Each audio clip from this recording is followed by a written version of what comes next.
Hello everyone, welcome to Vision Study Hub. और आज हम लोग डिस्कस करेंगे सरफेस एरिया एंड वॉल्यूम में वॉल्यूम ऑफ अ क्यूबॉइड और क्यूब के बारे में भी, क्यूबॉइड और क्यूब के बारे में भी, ऑब्लिक करके नहीं, एंड क्यूब के वॉल्यूम के बारे में भी डिस्कस करेंगे। स्क्रीन पर आपको पिक्चर दिख रहा होगा जो कि क्यूबॉइड का पिक्चर है।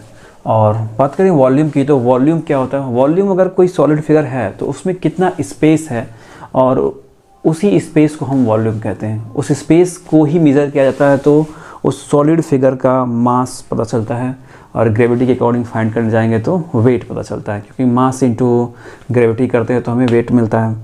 तो ये जो किसी सॉलिड का वेट पता करने का जो तरीका है, फाइंड करने का तरीका, ये इसका पॉइंट ऑफ की जो है, या की पॉइंट आप कह सकते हैं, वो है वॉल्यूम। वॉल्यूम मतलब स्पेस, किसी सॉलिड में कितना स्पेस है। अगर उसमें किसी भी एक पॉइंट तक जो भी पॉइंट है, जितना भी है, उस स्पेस में अगर गैसेस हम फिल करते हैं तो टोटल फुलफिल कितना अमाउंट गैसेस का फुलफिल होगा, वो चीज़ वॉल्यूम को दिखाती है।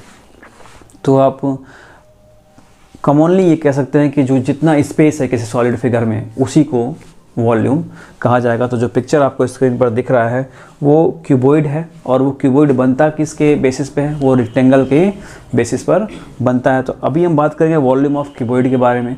तो वॉल्यूम ऑफ क्यूबॉइड में क्या होता है, उस कंडीशंस को हम लोग यहाँ पे देखते हैं। स्क्रीन पर आपको क्लिप दिख रहा होगा, उसमें ये बताया जा रहा है कि the area of the plain region, जो प्लेन रीजन वहाँ पे दिख रहा है जिसमें लेंथ, ब्रेथ और हाइट मेंशन की गई है, तो area of the plain region occupied by each rectangle, और उस रेक्टेंगल में, हर एक रेक्टेंगल में जो उसकी जितनी हाइट बन रही है, हाइट से अगर हम मल्टीप्लाई करते हैं तो आपका मिलेगा उस क्यूबॉइड का स्पेस, उस पूरे क्यूबॉइड का स्पेस मिलेगा, जिसे यहाँ पर नोटिफाइड भी किया गया कि measure of the space occupied by the cuboid, यानी उसी को हम कहते हैं वॉल्यूम, जिसे दिखाते हैं A into H equal V। तो उसके नीचे आपको मेंशन भी हो रहा है कि volume of cuboid equal base area into height. Base area को कैपिटल A से दिखाया जा रहा है और स्मॉल h को हाइट से, यानी बेस एरिया में आपके मेंशन क्या होता है, एरिया में लेंथ और ब्रेथ मेंशन होता है, उन दोनों का मल्टीप्लाई करते हैं तो एरिया मिलता है। इसलिए वॉल्यूम ऑफ क्यूबॉइड का फॉर्मूला हो गया length into breadth into height.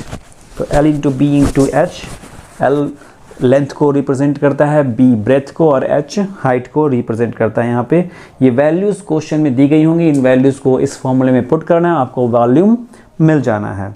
अब बात करें अगर हम वॉल्यूम ऑफ क्यूब की, तो पिक्चर क्यूब का आपको दिख रहा होगा। क्यूब की कंडीशन ये है कि इसका जो बेस है, जो बेसिस जिस पे बनता है, वो है स्क्वायर। स्क्वायर के बेसिस पे क्यूब बनता है, यानी इसकी हर एक डायमेंशन जो है वो इक्वल होती है, हर एक साइड जो है वो इक्वल होती है। तो इसलिए L into B into H तो इसमें भी है, बट L B H तीनों क्या है, इक्वल है। इस वजह से वॉल्यूम ऑफ क्यूब आपका हो जाएगा edge into edge into edge, यानी कि A का क्यूब, साइड का क्यूब आप कह सकते हैं। तो अगर इसको मैं एज एग्जाम्पल दिखाऊँ कि A इक्वल हम 12 लें, तो वॉल्यूम ऑफ क्यूब क्या हो जाएगा, 12 इंटू 12 इंटू 12, यानी कि 1728 सेंटीमीटर क्यूब। अगर एक नॉर्मली क्यूब लेते हैं जिसकी साइड 12 सेंटीमीटर है, तो उसका वॉल्यूम हो जाएगा 1728 centimetre cube. Okay, so students, pause the video and note it down. अब एक एग्जांपल देख लेते हैं ताकि आपको ये पता चल जाए कि इन फॉर्मूलों को अप्लाई कैसे करना है किसी पर्टिकुलर क्वेश्चन के अकॉर्डिंग, और इससे बिलोंग करते हुए क्वेश्चन ये आपको नेक्स्ट एक्सरसाइज में मिलने वाले हैं।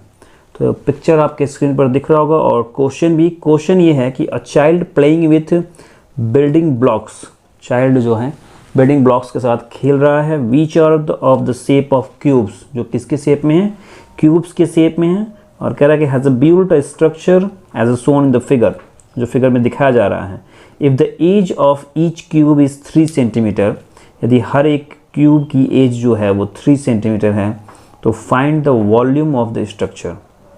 तो उस स्ट्रक्चर का वॉल्यूम कितना होगा। ओके, हर एक क्यूब का जो एज है वो कितना है, 3 सेंटीमीटर है। ओके, तो हमें क्या करना होगा कि इस एक क्यूब का वॉल्यूम पता करना होगा, और काउंट कर लेना होगा कि टोटल क्यूब हैं कितने, और उस टोटल क्यूब से मल्टीप्लाई कर देना होगा किसी सिंगल क्यूब के वॉल्यूम में। तो आइए सॉल्यूशन देखते हैं। सॉल्यूशन आपके स्क्रीन पर विजुअल हो रहा होगा, उसमें बताया जा रहा है कि वॉल्यूम ऑफ ईच क्यूब, सबसे पहले यही फाइंड करेंगे, ईच क्यूब यानी कि साइड का cube, edge into edge into edge लिखा होगा। तो तो 3 × 3 × 3 यानी कि 27 सेंटीमीटर क्यूब। यूनिट जो लिखेंगे वो आपका क्यूब में आएगा, जो भी यूनिट मेंशन होगा उस पर्टिकुलर क्वेश्चन में उसको।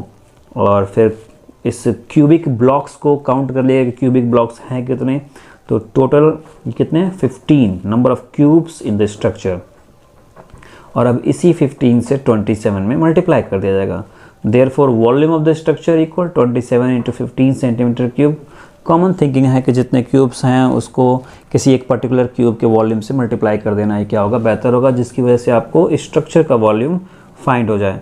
सो कैलकुलेटेड करने के बाद आपको यहाँ वॉल्यूम मिल रहा है 405 सेंटीमीटर क्यूब। तो इस तरह से वॉल्यूम ऑफ द स्ट्रक्चर हो गया 405 सेंटीमीटर क्यूब। तो कुछ इस तरह से ये फॉर्मूले अप्लाई होंगे किसी पर्टिकुलर क्वेश्चंस में जो भी आपके एक्सरसाइज नेक्स्ट एक्सरसाइज में दिए गए होंगे। अब ये क्वेश्चन आपके कंपटीशन पॉइंट ऑफ व्यू से भी और इस एकेडमिक पॉइंट ऑफ व्यू से भी बहुत ही इम्पॉर्टेंट है, बेसिक है वॉल्यूम के अकॉर्डिंग। और अब इसके अकॉर्डिंग आपको आगे बढ़ते चले जाना है और अगले नेक्स्ट टॉपिक जो होंगे वॉल्यूम के थ्रू ही बताए जाएंगे। So students, pause the video and note it down.